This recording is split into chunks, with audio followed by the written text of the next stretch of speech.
Hello friends, मैं अनीता भास्कर आप सभी लोगों का अपने यूट्यूब चैनल पर स्वागत करती हूँ और 20 क्वेश्चन हम कंप्लीट करेंगे पॉलिटिकल साइंस में और आशा करती हूँ वीडियो आपको पसंद आएगी। सारे क्वेश्चन जरूर देखें और वीडियो पसंद आती है तो प्लीज लाइक शेयर कमेंट करिएगा और चैनल पे अगर नए हैं तो जरूर सब्सक्राइब कर लें। और पहले की भी वीडियो है, अगर आप प्ले लिस्ट में जाएंगे तो पहले की प्रीवियस ईयर के भी क्वेश्चन मैंने करा रखे हैं, क्योंकि बहुत से लोग नए हैं जो कमेंट करते हैं कि मतलब कैसे क्वेश्चन आते हैं क्या है। और प्रीवियस ईयर के भी क्वेश्चन है, प्रैक्टिस सेट भी हैं, तो जरूर देखें। ठीक है, और जिससे आपको आइडिया लग सके। और जरूर अगर आप नए हैं तो चैनल को सब्सक्राइब करना बिल्कुल ना भूलें, जिससे आपको नई वीडियो की नोटिफिकेशन मिलती रहे। तो चलिए शुरू करते हैं और फर्स्ट क्वेश्चन पे चलते हैं। फर्स्ट क्वेश्चन है, निम्नलिखित में से किसने कहा है नकारात्मक स्वतंत्रता सकारात्मक स्वतंत्रता से उच्च होती है? JS Mill, Isaiah Berlin, TH Green, Ernest Barker. Right option हो जाएगा आइजिया बर्लिन। ठीक है, नकारात्मक स्वतंत्रता सकारात्मक स्वतंत्रता से उच्च होती है, कथन आइजिया बर्लिन का है। और बर्लिन के अनुसार नकारात्मक स्वतंत्रता का सिद्धांत बहुलवाद के अनुरूप है। किसके अनुरूप है? बहुलवाद के। और क्योंकि वह स्वतंत्रता को अनेक मूल्यों में से एक का दर्जा देता है और इसके प्रयोग क्षेत्र को अन्य मूल्यों जैसे कि समानता है, न्याय है, उपयोगिता है आदि की मांगों के अनुसार विस्तृत या संकुचित किया जा सकता है। ठीक है, तो राइट ऑप्शन हो जाएगा आइजिया बर्लिन। नेक्स्ट है सेकंड क्वेश्चन, निम्नलिखित विद्वानों के बीच किसे वितरणात्मक न्याय की सामुदायिक आलोचना के लिए जिम्मेदार ठहराया जा सकता है? John Rawls, Michel Follett, Derek Parfit, Michael Sandel. Right option D हो जाएगा, ऑप्शन डी माइकल सैंडल। ठीक है, तो माइकल सैंडल को वितरणात्मक न्याय की सामुदायिक आलोचना के लिए जिम्मेदार ठहराया जा सकता है। सैंडल हार्वर्ड विश्वविद्यालय में एक, ठीक है, हार्वर्ड हार्वर्ड विश्वविद्यालय के में एक अमेरिकी राजनीतिक और दार्शनिक और राजनीतिक दर्शन शास्त्र के प्रोफेसर, ठीक है, प्रोफेसर रहे हैं। और उनका कोर्स जस्टिस, ठीक है, जस्टिस पहला हार्वर्ड कोर्स है जो ऑनलाइन और टेलीविजन पर स्वतंत्र रूप से उपलब्ध भी कराया जाता है। तो राइट ऑप्शन हो जाएगा माइकल सैंडल। थर्ड क्वेश्चन है, राज्य का आत्म तत्व किसे माना जाता है? भूभाग को, जनसंख्या को, सरकार को या संप्रभुता को? राइट ऑप्शन क्या हो जाएगा? ऑप्शन डी हो जाएगा संप्रभुता को। राज्य का आत्म तत्व किसे माना जाता है? संप्रभुता को माना जाता है। ठीक है, किसी भी भौगोलिक क्षेत्र या जनसमूह पर सत्ता का प्रभुत्व संपूर्ण प्रयोग को क्या कहा जाता है? संप्रभुता। ठीक है, संप्रभुता कहा जाता है। और यानी सार्वभौम शक्ति विधि निर्माता एवं नियंत्रक होता है और संप्रभुता राज्य की सर्वोच्च शक्ति होती है। ठीक है, राज्य की ये सर्वोच्च क्या होती है? शक्ति होती है, पावर होती है। और राज्य के आत्मा के तत्व के रूप में संप्रभुता को माना जाता है। ठीक है, नेक्स्ट है बहुलवादी पक्षधर है। राज्य का अंत का, वर्गहीन और राज्यविहीन समाज का, या राज्य की शक्ति को कम करने का, या शक्ति की अभिवृद्धि करने का। ठीक है, और राइट ऑप्शन हो जाएगा ऑप्शन सी, राज्य की शक्ति को कम करने का। ठीक है, देखिए बहुलवादी राज्य की निरंकुश सत्ता का या तो खंडन करना करते हैं, जो निरंकुश सत्ता होती है उसका या तो खंडन करते हैं। ठीक है, ये खंडन करते हैं, लेकिन अराजकतावाद या साम्यवाद की तरह वो उसको समूल नष्ट करने के पक्षधर नहीं। जैसे कि अराजकतावादी हैं, राज्य को समूल नष्ट करना चाहते हैं, साम्यवादी हैं वो भी नष्ट करना चाहते हैं। ठीक है, तो ये जो है ये समूल तो नष्ट नहीं करना चाहते हैं, लेकिन निरंकुश सत्ता जो है उसका खंडन ही करते हैं, यानी निरंकुश न हो शासन। ठीक है, और राज्य का अंत करने पर के स्थान पर वो राज्य की शक्तियां जो है उनको क्या करना चाहते हैं? थोड़ा कम करना चाहते हैं, यानी सीमित करना चाहते हैं। ये बहुलवादी विचारक जो होते हैं। ठीक है, और बहुलवादी अन्य संघों की अपेक्षा राज्य को प्राथमिकता देने के लिए तैयार तो हैं, क्योंकि राज्य के संघों के विवादों को सुलझाने के लिए माध्यम के रूप में कार्य किया जाएगा, किंतु वे राज्य को उस उग्र या निरंकुश रूप में स्वीकार करने के लिए तैयार नहीं है जिसका प्रतिपादन एकत्ववादी विचारकों द्वारा किया गया है। ठीक है, तो ये बहुलवादी पक्षधर राज्य की शक्ति को कम करने के लिए। फिफ्थ क्वेश्चन है, विधिक और राजनीतिक संप्रभु के मध्य के भेद पर जोर दिया था ऑस्टिन ने, ड्यूगाइड ने, डायसी ने या लास्की ने। और फिफ्थ क्वेश्चन का राइट ऑप्शन हो जाएगा, ठीक है, ऑप्शन सी, डायसी ने। विधिक और राजनीतिक संप्रभु के बीच डायसी ने अंतर किया है। डायसी के अनुसार वैध संप्रभुता कानून बनाने वाली वह शक्ति है, ठीक है, जो किसी भी कानून या विधि से मर्यादित, ठीक है, मर्यादित नहीं होती। और डायसी का विचार है कि जिस संप्रभु को वकील लोग मानते हैं, ठीक है, उसके पीछे एक दूसरा संप्रभु रहता है और इस संप्रभु के सामने वैधानिक संप्रभु को सिर झुकाना ही पड़ता है। जिसकी इच्छा को अंतिम रूप में राज्य के नागरिक मानते हैं वही राजनीतिक संप्रभु है। जो कौन मानता है? नागरिक मानते हैं। ठीक है, तो राइट ऑप्शन हो जाएगा ऑप्शन, राजनीतिक संप्रभु में जोर दिया था इन्होंने, डायसी ने। नेक्स्ट है, लोकप्रिय संप्रभुता की अवधारणा का प्रतिपादन किया ऑस्टिन ने, हॉब्स ने, लॉक ने या रूसो ने। राइट ऑप्शन हो जाएगा रूसो ने। तो लोकप्रिय संप्रभुता की अवधारणा का प्रतिपादन रूसो ने किया। और लोकप्रिय संप्रभुता का अर्थ है जनता अंतिम और सर्वोच्च शक्ति का स्वामी, सारी शक्तियों का स्रोत है। कौन है? जनता। ठीक है, और जब हम जो है, अतः जब हम स्वीकार करते हैं कि राजनीतिक संप्रभु सर्वधारण में नहीं था तो उसे लोकप्रिय संप्रभुता कहा जाता है। तो राइट ऑप्शन हो जाएगा रूसो। 7 क्वेश्चन है, ऑस्टिन का संप्रभुता का सिद्धांत आधारित है बल पर, लोकतंत्र, लोकमत या बहुलवाद। राइट ऑप्शन क्या हो जाएगा इसका? राइट ऑप्शन हो जाएगा ऑप्शन ए, बल। ऑस्टिन का जो संप्रभुता का सिद्धांत है किस पर आधारित है? बल पर। ऑस्टिन का तर्क है कि कानून नियम है। क्या है?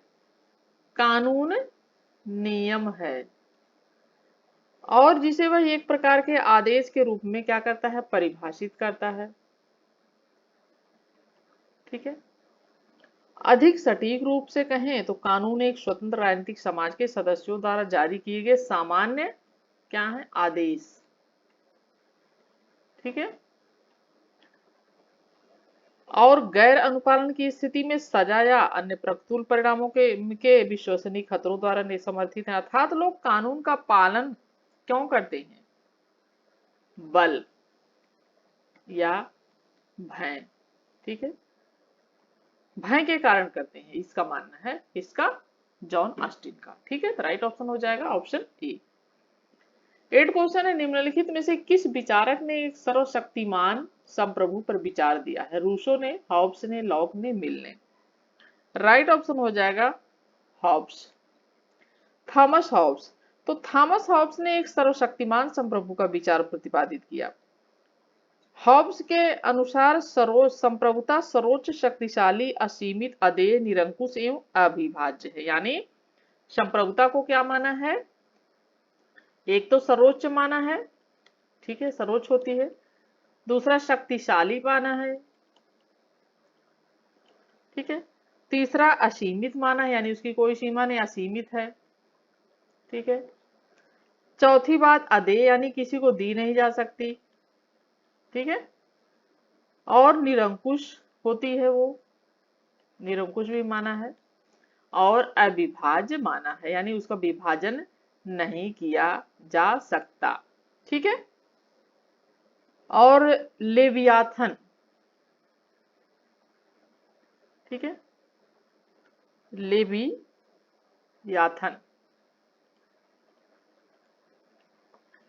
लेवियाथन है अंग्रेजी भाषा में रचित 1651 में। ठीक है, और यह पुस्तक किसकी है? हॉब्स की महत्वपूर्ण पुस्तक है, लेवियाथन।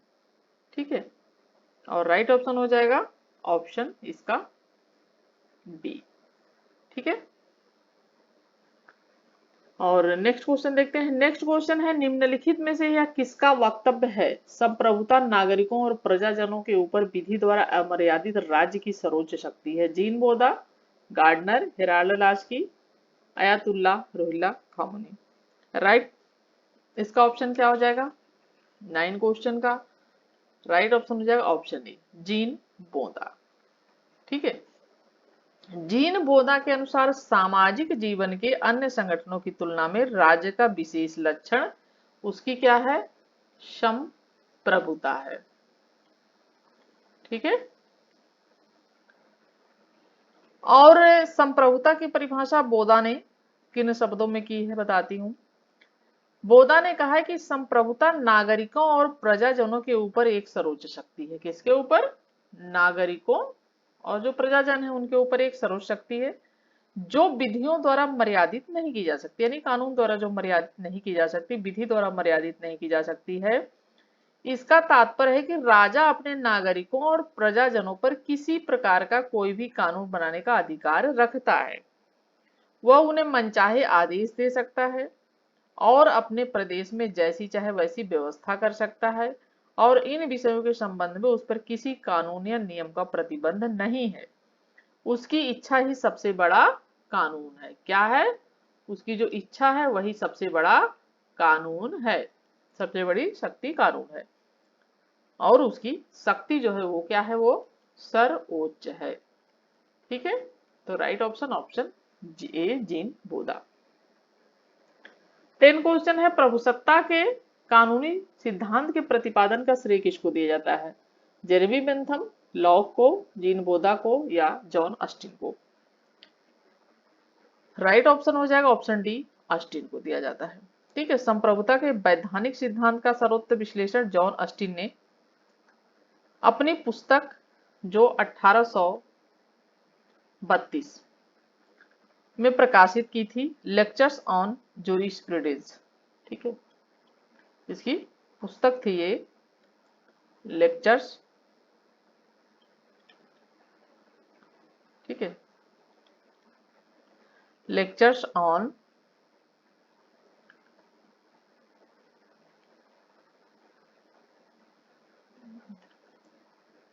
जूरिस्प्रूडेंस।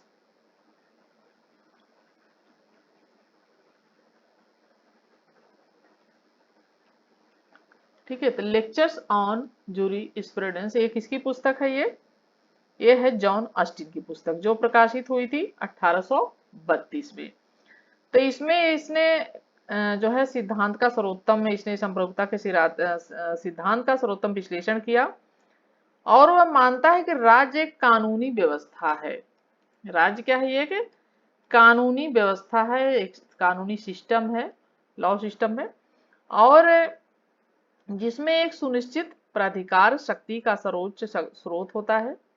और ऑस्टिन हॉब्स और बेंथम के विचारों से बहुत अधिक प्रभावित था। किसके विचारों से? हॉब्स के विचारों से और बेंथम के विचारों से।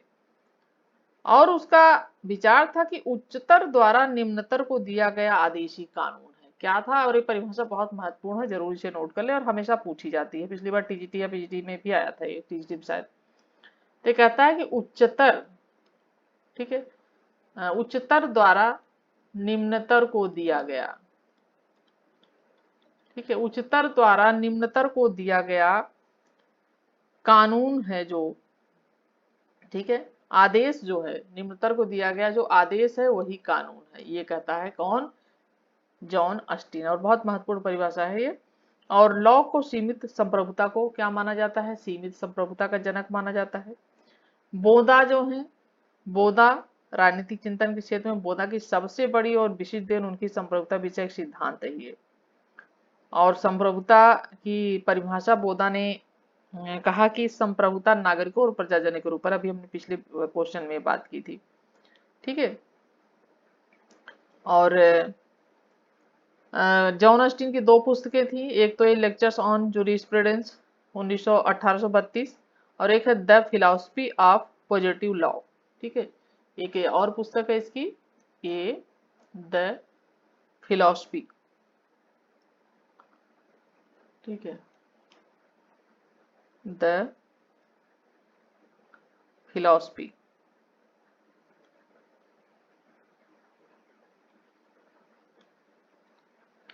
the philosophy of, ठीक है, पॉजिटिव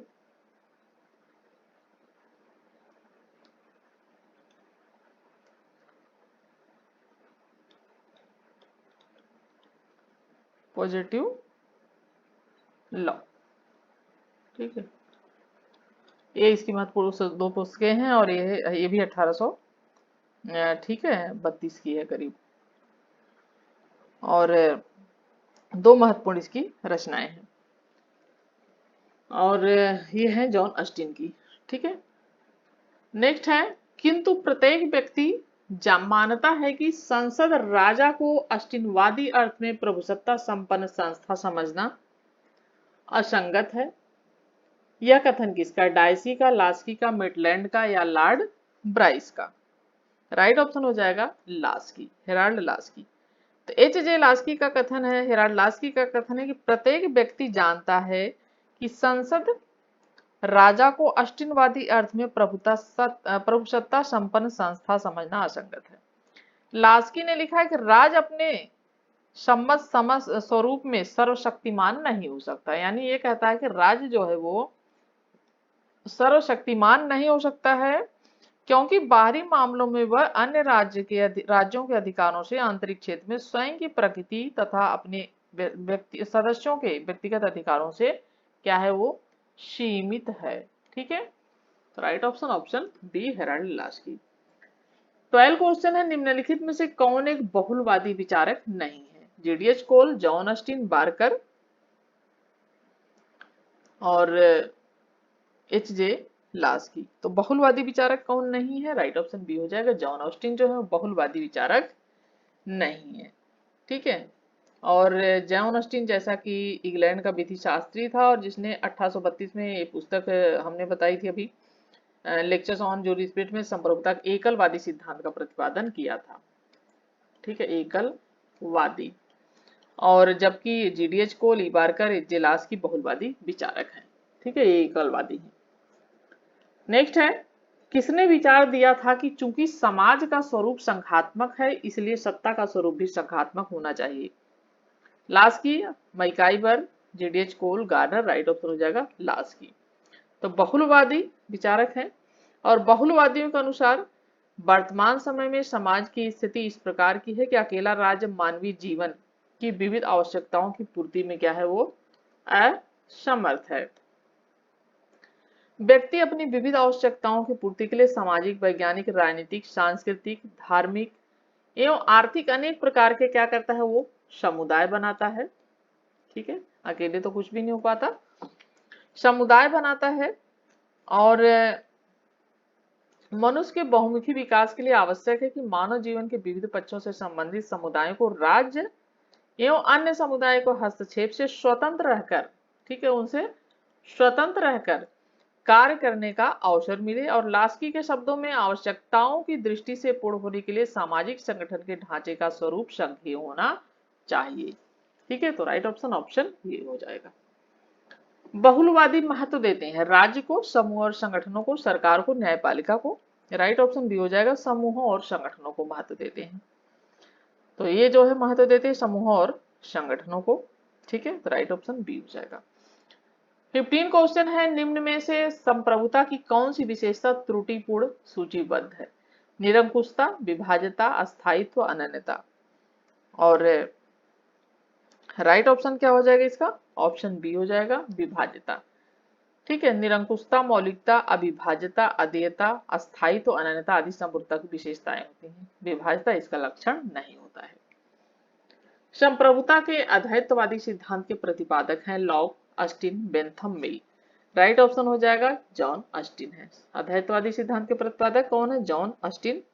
और इन्होंने अपनी वही पुस्तक लेक्चर्स ऑन ज्यूरिस्प्रूडेंस 1832 में इनकी मुख्य रचना है जो। और समरूपता सिद्धांत के जनक जो है वो कौन माने जाते हैं? जीन बोधा माने जाते हैं। ये भी ध्यान रखना आपको, संप्रभुता जो सिद्धांत है उसका जो जनक माने जाते हैं, जनक, ठीक है, वो माने जाते हैं जीन बोधा, ठीक है। तो ये भी आपको ध्यान रखना है। और रूसो को लोकप्रिय संप्रभुता का प्रतिपादक माना जाता है। रूसो को, ठीक है, इनको लोकप्रिय संप्रभुता का जो है प्रतिपादक माना जाता है। ठीक है, इसको रूसो को। तो राइट ऑप्शन यहाँ पे अस्टीन हो जाएगा। ठीक है, चलिए नेक्स्ट क्वेश्चन देखते हैं। 17 क्वेश्चन है, वैध संप्रभु वह निश्चित सत्ता है जो राज्य के सर्वोच्च आदेशों को वैध रूप में व्यक्त कर सके। वह सत्ता जो दैवीय कानून, नैतिक सिद्धांतों तथा जनमत की उपेक्षा कर सके। यह परिभाषा किसने दी है? बार्कर ने, सीले ने, गार्नर ने, गिलक्राइट्स ने। और राइट ऑप्शन ऑप्शन सी हो जाएगा, गार्नर ने। गार्नर के अनुसार वैध संप्रभु वह निश्चित करता है जो राज्यों के सर्वोच्च आदेशों को वैध रूप में व्यक्त कर सके और सत्ता जो दैवीय कानून, नैतिक सिद्धांतों तथा जनमत की उपेक्षा कर सके। गिलक्राइट्स के अनुसार राजनीतिक संप्रभुता किसी राज्य में उन प्रभावों का समग्र योग है। ठीक है, समग्र योग है जो कानून के पीछे होते हैं। ठीक है, कानून के पीछे होते हैं। ठीक है, ये कहा है गिलक्राइस्ट ने कि राजनीतिक संप्रभुता किसी राज्य में उन प्रभावों का समग्र योग जो कानून के पीछे है, और गार्नर की ये परिभाषा है। ठीक है, और वीडियो पसंद आए तो प्लीज लाइक कमेंट जरूर करें और चैनल पे नए तो सब्सक्राइब कर लें। 18 क्वेश्चन है, निम्नलिखित में से कौन संप्रभुता के बहुलवादी सिद्धांत का समर्थक नहीं है? Lindsay, Maitland, Bodin, Otto Gierke. और राइट ऑप्शन इसका हो जाएगा ऑप्शन सी, जीन बोदा। तो संप्रभुता के एकलवादी समर्थक बोदा, हॉब्स, लॉक, रूसो, अस्टीन इत्यादि हैं। ठीक है, और बहुलवादी सिद्धांत का समर्थक नहीं है पूछा है। ठीक है, तो संप्रभुता के एकलवादी सिद्धांत के समर्थक में आते हैं ये बोदा।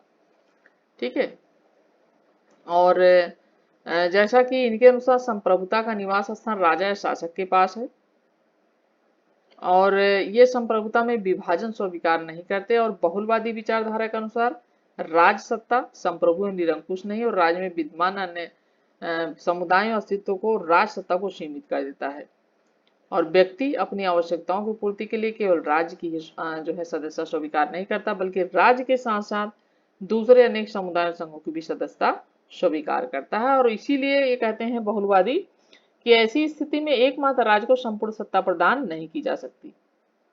ठीक है, और यहाँ पे जो है ये जीन बोदा। नेक्स्ट है, अस्टीन ने अपने किस पुस्तक में संप्रभुता के सिद्धांत की व्याख्या की है? Politics, civil government, social contract, lectures on jurisprudence. देखे, ये पॉलिटिक्स अरस्तु की है, सोशल कॉन्ट्रैक्ट जो है ये रूसो की है, ये है मेन पुस्तक, ये लेक्चर्स ऑन ज्यूरिस्प्रूडेंस। ठीक है, तो इसमें संप्रभुता सिद्धांत का जैसा कि प्रतिपादन किया है। ठीक है, और राइट ऑप्शन डी हो जाएगा।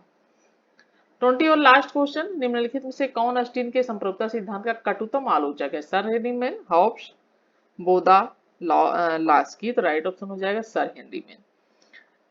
तो अस्टीन ने संप्रभुता सिद्धांत की व्याख्या केवल वैज्ञानिक दृष्टिकोण के आधार पर की है, ये कहते हैं, और अस्टीन द्वारा व्यवहारिक पक्ष पर ध्यान न दिए जाने के कारण सर नीमन, ब्राइस आदि ने इन सिद्धांत की कटु आलोचना की है। और अस्टीन के संप्रभुता सिद्धांत की इन्होंने जो है हेनरी ने अपनी जो है पुस्तक में अर्ली हिस्ट्री ऑफ इंटरेक्शंस में की है। ठीक है, तो राइट ऑप्शन यहाँ पे हो जाएगा। कौन सी पुस्तक थी? हेनरी मैन की, ये लिख दूं मैं, ये है अर्ली हिस्ट्री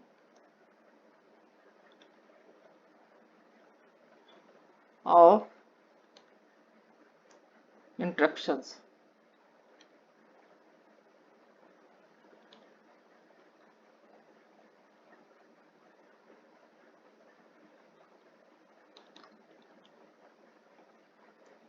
ठीक है, ये है किसकी पुस्तक? हेनरी मैन की। तो 20 क्वेश्चन कंप्लीट होते हैं और आशा करती हूँ वीडियो पसंद आई। अगर पसंद आई प्लीज लाइक शेयर कमेंट करिएगा, चैनल पे नए तो सब्सक्राइब कर लीजिएगा। नेक्स्ट वीडियो मिलती हूँ आप सभी से, तब तक के लिए thank you for watching video.